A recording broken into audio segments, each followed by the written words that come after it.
Hi, I'm Dr. Wafiq Sabir, and welcome to the Dr. Sabir Show. On today's episode, we have a special guest, all the way from Fort Worth, Texas. We have Pastor Cle Benson. He is a grassroots leader and activist here in the Dallas-Fort Worth Metroplex. And today we're actually at the Safe City Commission Gang and Youth Violence Conference. And he's taken time out of his schedule today to sit and have this interview with us.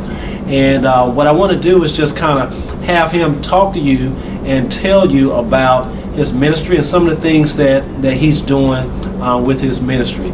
So Pastor Benson, I thank you for being here. Appreciate it. And perhaps just sharing some information with us. Well, one of the things we were talking about was how to better serve people and to get involved with some of the issues that people go, but also teaching people information. One of the things that I try to do in the mission we've been doing was sometimes we use some unique approach even with our youth, trying to get them information about lifestyle, decision-making choices. And sometimes I do that through Christian rap.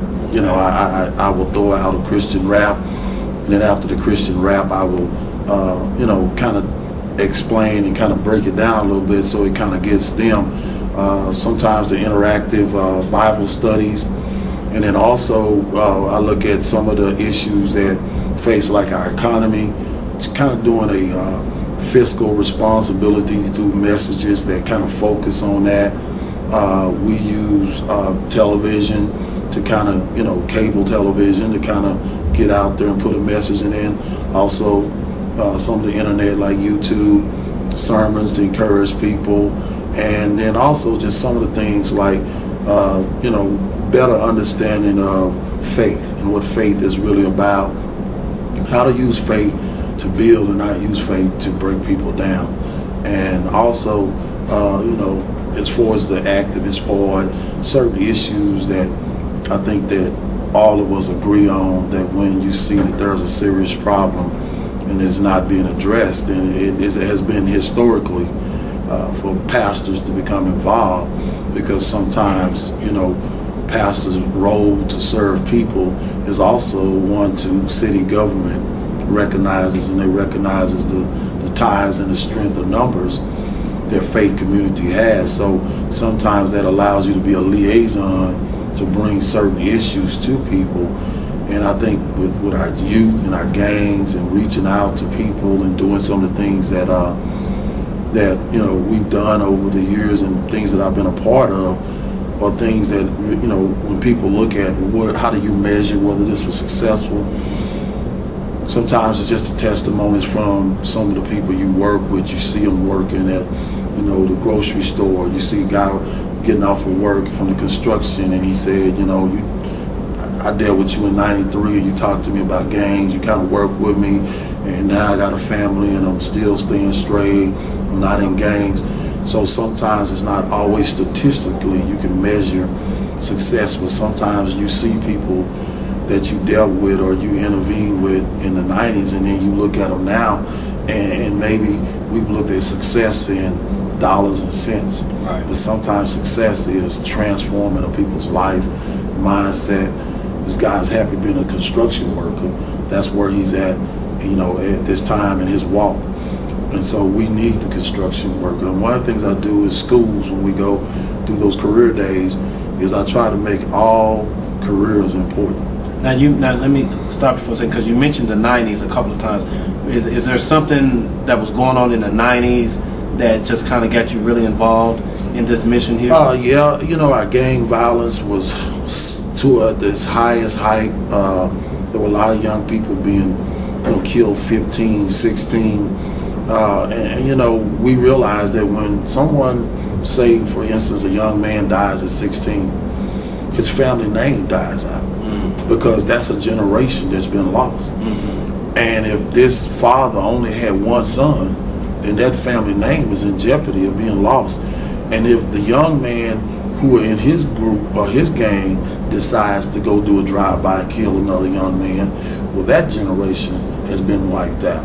And now the young man that commits the murder, if he gets locked up, just say, and put in prison for, life, or gets the death penalty or something, then his generation is. So for every action, there is a reaction. Right. And when we saw so many young people and so many victims with 14, 15, 16 with no children, you realize that you're wiping out a whole generation of people. And that became a concern, and that became kind of my calling card to them a lot of times was, you're wiping out your generation and your family name. And so it was that passion, and just the fact, if you've ever been to that type of funeral, you see the hurt and pain on that mother, that father, that grandmother of the young person that was killed, even though some people take a viewpoint that they kind of getting what they deserve. I never agreed with that particular viewpoint, because I realized that sometimes this gang member might have been guilty of stealing a car, or maybe drinking, or maybe doing drugs, but we wasn't for sure if they ever murdered anyone. So to say that they actually deserve it, and our laws on the book does not call for capital punishment for stealing a car or for smoking marijuana or whatever they were doing like that. So I didn't see that same viewpoint. I saw it as, it's time for us to mobilize and take a holistic approach, and that included the police department, the faith community, our school systems, our health systems, because a lot of these young men were, in wheelchairs, getting SSI at 18 years old. That was going to overburden our system. And because it was going to overburden our system, then we see now that some of the things that were put in place has not stopped gangs, but it's definitely stopped some of the violence. And there's not a big casualty of people who are dying as a result of drive-by shootings and gang violence. So if someone wants to get more information from you, or do you have a website or what email address or something? Email address, Cr Benson at tarrantcounty.com. That's Cr Benson, all lowercase, at tarrantcounty.com. That is best way to shoot me an email and get a hold of me. And some of the things that I do have a YouTube account, which is Storehouse, MIN, one word, Storehouse. You can Google that, MIN, and it pulls up a page of clips of videos of things that we're doing in our ministry, sermons, and some of the Christian rap videos that that reach out to young people and try to let them see faith from a whole different perspective. Excellent. So if you would like to get in touch with Pastor Benson, that information will be on the screen near the end of this, and we really appreciate you coming and having this interview and sharing some information with us, and we really think that you're a blessing to the community. A lot of people don't understand the work that's involved when you talk about trying to change the lives of our young people and change it for a positive measure. So we really appreciate you coming by and sharing information with us. And once again, I want to thank you all for those who care, and thank you for tuning in to the Dr. Sabir Show. Black book sessions, outlines and sketches, practice hand styles, one-lines and measures, perfecting my craft, ill ways to rights like Ali, training for a 12-round fight, you gotta train hard. I read till my brain throb, make sure it's real.